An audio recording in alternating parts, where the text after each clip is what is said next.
Hi there. My name is Ian Gregory, and I write about comic books, giant robots, and games. Most importantly, I'm a lifelong Magic player. I'm making this video to call attention to the most important problem facing Magic today. This is even worse than the increasing power level of standard sets, even worse than the rising cost of reserved list cards. No, I'm here to talk about the name economy.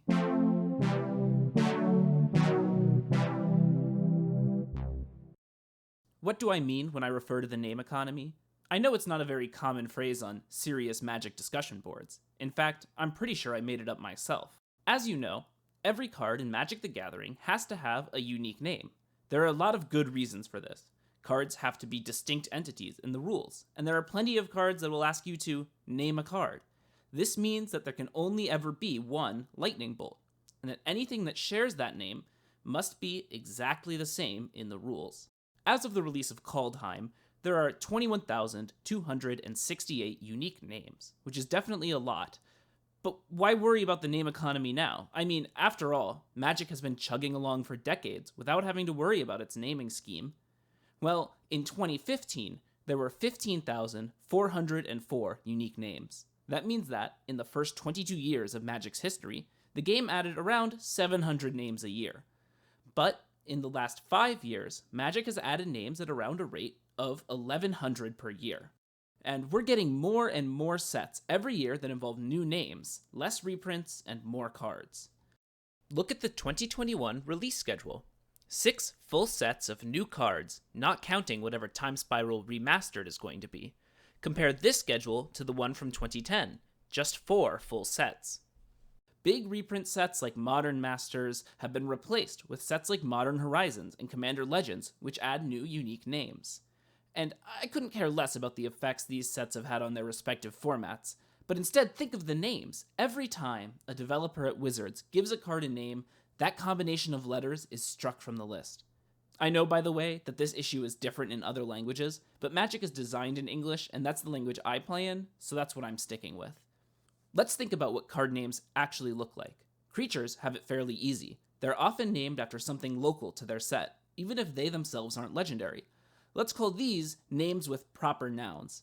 I'm talking about cards like Skirk Prospector, and Golgari Guildmage, and Orochi Sustainer.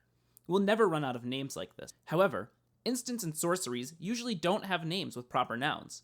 These spells have snappy, abstract names, independent of their plane of origin. These are the names that are endangered. Let's say you're designing a new blue counterspell.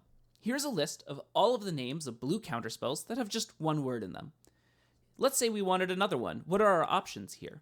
Thesaurus.com tells us we could use decline, disband, expel, reject, banish, relegate, divorce, or chuck. That's not exactly the A-list of names. It may be enough to last us a few years, but sooner or later, there aren't going to be any more one-word names left for Magic cards. This might not seem like a major problem. Why not move on to 2-word names and 3-word names and so on? It may be annoying that new cards won't have cool names, but it definitely won't break the game. However, Wizards certainly cares about maintaining the value of card names. Let's think about red burn spells. There's Char, Incinerate, Disintegrate, Fireball, Inferno, and Lightning Bolt. But there's no burn spell named Burn or Immolate. Wouldn't it be much easier to name a new card one of those names than Magmatic Sinkhole? Wizards knows that these names have high value, and they want to reserve them for cards that will match their reputation. They aren't going to throw an all-star name like Burn onto a random common. They'll save it for a pushed instant meant for play in Standard at a minimum. Not to mention, there's another threat preying on these precious one-word names: split cards. Check out some of these primo names: Fire, Ice, Dead, Gone, Carnage, Consume, Explosion, Life, Death, Protect, and Despair. All of these names were spent on split cards, the most cost-intensive, in terms of names, cards in Magic. Every split card demands the use of 2 one-word names, and because split cards have a naming theme, these names are typically much higher value than average. There may only be 84 split cards so far, 168 names, but they occupy an outsized place in the name economy. Every new set that includes split cards wipes out another swath of viable names. Hopefully I've convinced you of the crisis facing the name economy, but what actions can Wizards take to preserve the sanctity of the one-word name? Well, first, they could simply give cards pre-existing names. Just imagine what that would do to Magic Online's code. It may be about as likely as Wizards stopping to print new cards altogether, another possible solution, but it is fun to think about. Another option is to simply use longer names more often. They've already started to do this with cards like Bake into a Pie and Didn't Say Please, but cards with more than 3 words tend to be clunky. It's a little easier to say that you bolt the bird than that you bake into a pie the bird. I suspect Wizards is also reluctant to use longer names that coincide with shorter, more famous names. Does Wizards really want to print Cold-Blooded Murder when murder already exists? Not to mention, names in Magic carry several connotations. You can't print a card that starts with Force of without bringing to mind a certain kind of card. The same goes for moxes and commands. The universe of available names is much smaller than it seems. One way around this problem is to use more proper nouns in instant and sorcery cards. Take the creature approach. Give spells names based on their caster or place of origin. Wizards does do this, but not very regularly and for good reason. The main problem here is reprints. If a name refers to Kaladesh, you can't very well reprint it in Innistrad.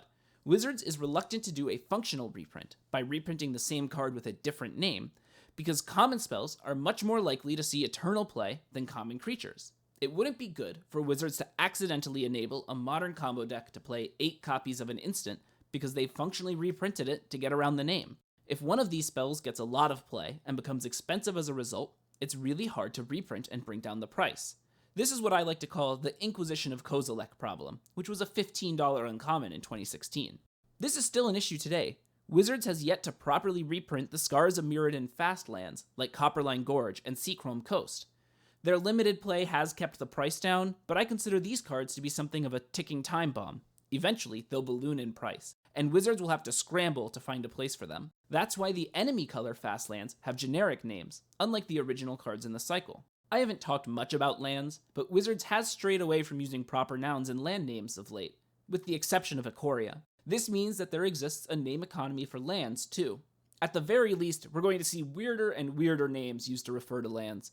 I'm counting down the days until we get a Glimmering Copse dual land for green and white. Fortunately for us, and for Wizards of the Coast, a new piece of naming technology was invented just last year that could solve all of these problems. I am, of course, referring to the Godzilla promos. The Godzilla promos Wizards released for Ikoria were a stroke of genius. Existing cards received new art and names to theme them for the Godzilla universe.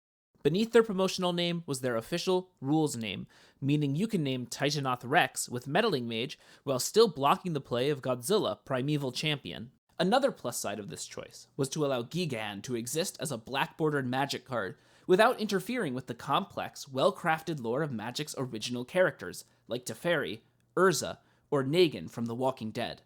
The Godzilla naming technique allows Wizards to reprint spells with proper nouns in their name without regard for the setting. Suppose Wizards wants to reprint Eladrami's Call into Standard, but doesn't want to do a functional reprint, as doing so would give Heliod combo in Modern 8 copies of Eladrami's Call. Well, if we're in, say, Ravnica, you can print Tristani's Call using the Godzilla naming technology while having it still be a reprint of Eladrami's Call.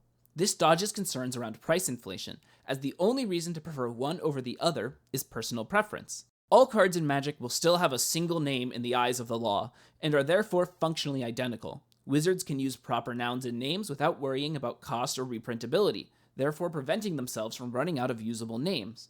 Believe it or not, Godzilla might save Magic the Gathering from its own bad naming habits. But until Wizards starts to proactively use this technology, the name economy will continue to suffer. Without action, soon your counterspells will go from cancel to didn't say please to reincarnated as a counterspell. I can't believe I have split second.